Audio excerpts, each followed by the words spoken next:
The Bighorn County attorney filed the latest charges on Friday against one of the inmates involved in the jail escape in Hardin. 28-year-old Casey Leader has been detained in the Yellowstone County Detention Facility since Saturday, February 8th.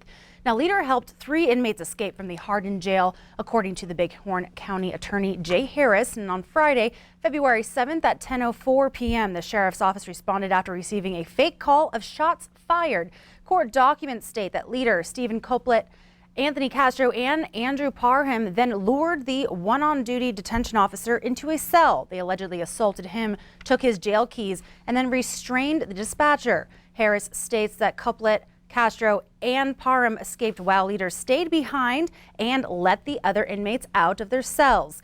Leader faces 4 felony charges: assault on a peace officer by accountability, and aggravated kidnapping, criminal mischief, and riot.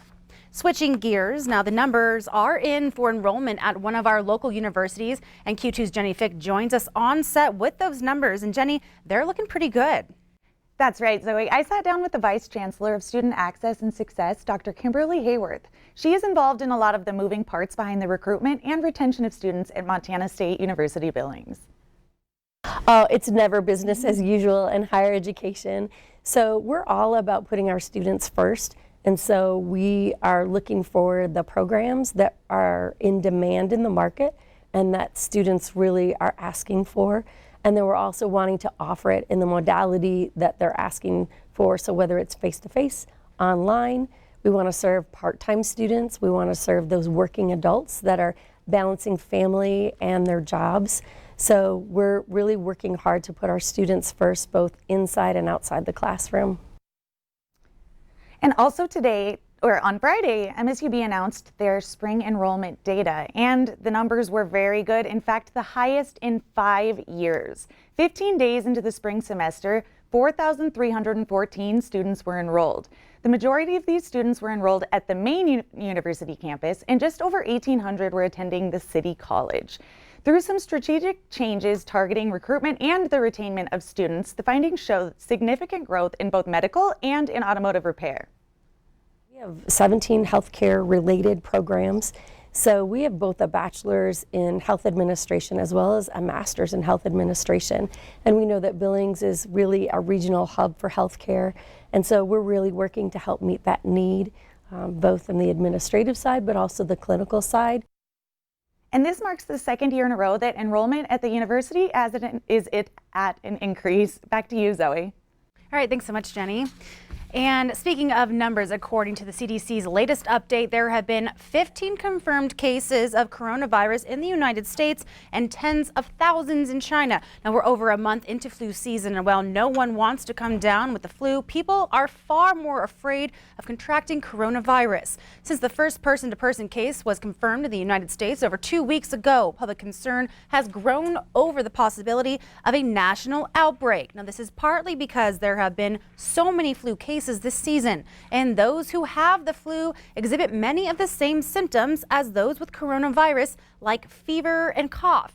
But pediatrician Jean Moore says one symptom that sets the 2 viruses apart is difficulty breathing. Now, according to Moore, the CDC and those who contract coronavirus often experience trouble breathing or shortness of breath.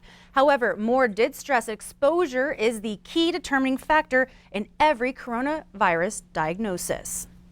If you know that your child has come in contact with someone who has been to China or with someone that has had the virus, or like it mainly has traveled to those regions, that's the criteria for the CDC right now for testing, is that you have these symptoms and you have that contact.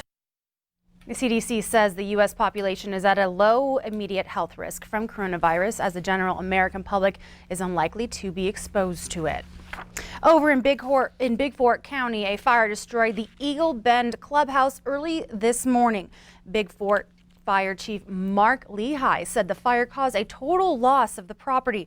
Luckily, no one was injured. Now, Lehigh said the structure was too hot to examine a cause for the fire at this time, but the cause of the fire is under investigation. 6 different departments responded to the fire in Eagle Bend Golf Course, and they say they are looking into different options at this time.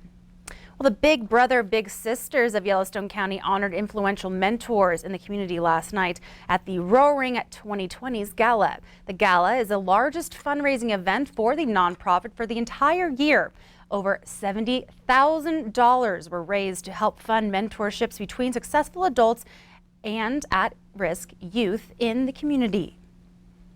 Big Sisters is a mentor program, and we focus on one-on-one relationships between adult mentor volunteers and youth in the community who may be at risk, who just need that added support.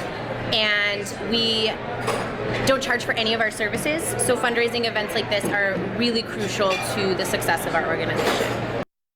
It was a fantastic event. I was there and it was a super good time. And Big Brothers, Big Sisters of Yellowstone County is always looking for volunteers. And if you want to become a role model in someone's life, you can go to their website to learn more. Well, tune in tonight at 10 o'clock. We take you on a trip to Scottsdale, Arizona, and this week's Ag Report, where we braid you through the Wool Olympics. That's right. Stay tuned. We'll take you there at 10 o'clock tonight. And stay with us. There's more to come on the 5:30 news this Sunday. Judging a book by its cover, something we are taught not to do. Well, this Valentine's Day, we find out how one man is judged simply by a drive-by.